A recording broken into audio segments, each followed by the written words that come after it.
Hi, everyone. Welcome to our talk. My name is Leigh-Ann Butler, and I'm the Scholarly Communication Librarian at the University of Ottawa, and I am joined by Bart Kawula, the Web and Discovery Services Librarian at Scholars Portal.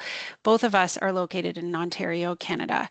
In our talk, we'll share experiences migrating the publishing activities of a kinesiology society to the University of Ottawa Library. This was a particularly unique case since the society uses all three public knowledge project platforms, OJS, OMP, and OPS. So a little bit of background. STORK stands for the Society for Transparency, Openness, and Replication in Kinesiology, which was founded in 2018 with researchers in the field of kinesiology, movement, sports, and exercise. As a society, their focus is on research quality, and they prioritize quality over publication, quantity, and prestige. So they achieve this aim with practices grounded in openness and replication. And I want to highlight their values as a society and how it serves as a wonderful opportunity to showcase researchers in the health sciences advancing open science.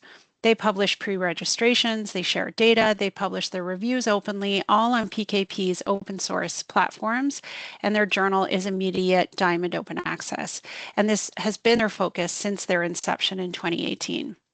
So how did STORK's publications come to the U Ottawa Library?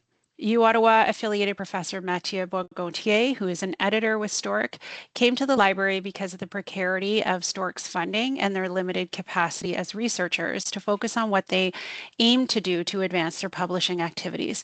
Professor Bourgontier initially asked the library for funding support, but since we already had an instance of OJS and since extra funding for libraries right now is tough, it made more sense to migrate over their publications. I reached out to Bart at Scholars Portal since they run the server side of OJS and to find out if it was possible, especially given there was no instance of OPS at the time. Bart agreed, and we set forward with the STORK team to bring everything over. The migration also involved another team member at the Ottawa Library who was invaluable to this work, named Johan Cote, our scholarly communication specialist, who did quite a bit of technical work as well. The STORK has since shared the important role of the library and consortia here, how we fill missing gaps in expertise, and how the STORK team can now focus more of their time on research and the society itself. We're working now to refine some of their workflows, improve metadata quality, among other things. But today I wanted to stress most how the collaboration across the library, Scholars Portal, and the STORK team provides more stability to Diamond and open publishing initiatives. I'm going to pass it over now to Bart so he can share just what exactly took place during the migration. Thank you, Leigh-Ann. This was an interesting project because STORK uses the entire PKP suite. That also meant migrating their publishing efforts to Scholars Portal took a bit of time. I occasionally migrate the odd journal from one instance to another, usually when the journal owner moves from one school to another. This was also the case here, but being a publishing society, there were a lot more people and stakeholders involved, which made timing the migration a bit challenging. So coordination between old hosts, press managers, editors, authors, domain owners, librarians, and systems on our end took almost a whole year. Slide, please. So going from the easiest to the hardest migration, OMP was definitely the easiest. STORK had 2 published books and nothing in the editorial pipeline yet, so this was an easy one. I just set up a new press with the same path, and Leigh-Ann and Johan moved the published content over. Once that was done, we redirected the domain from the old site to the new one, and that was more or less it for the press. OPS was a bit more challenging because we didn't have an OPS instance, but that also made the migration a lot easier because all I had to do was replicate the server on our end. After getting the files and database export from the old host, I brought it up on our server, redirected the domain, and that would redirected the domain to that server, and that was it. OJS was definitely the most difficult with a lot of lessons learned.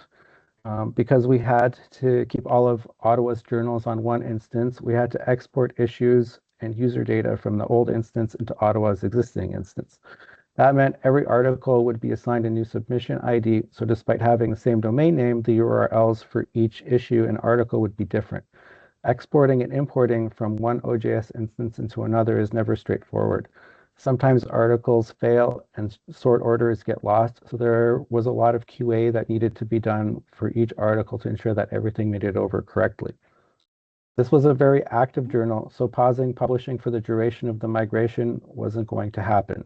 This led to the unfortunate situation of having to manually copy over submissions in the editorial workflow. If you're unfamiliar with how OJS works, when you move a journal from one instance into another, you lose all of the editorial workflow history. Slide, please. Lessons learned. Suspend submissions and finish things up in the editorial queue whenever possible. Unfortunately, this often takes months to complete and could hurt a journal's activity and ultimately reputation, so you need to weigh the pros and cons. When doing a journal migration through the native export-import plugin, have both old and new instances be on the same version, even if that means upgrading.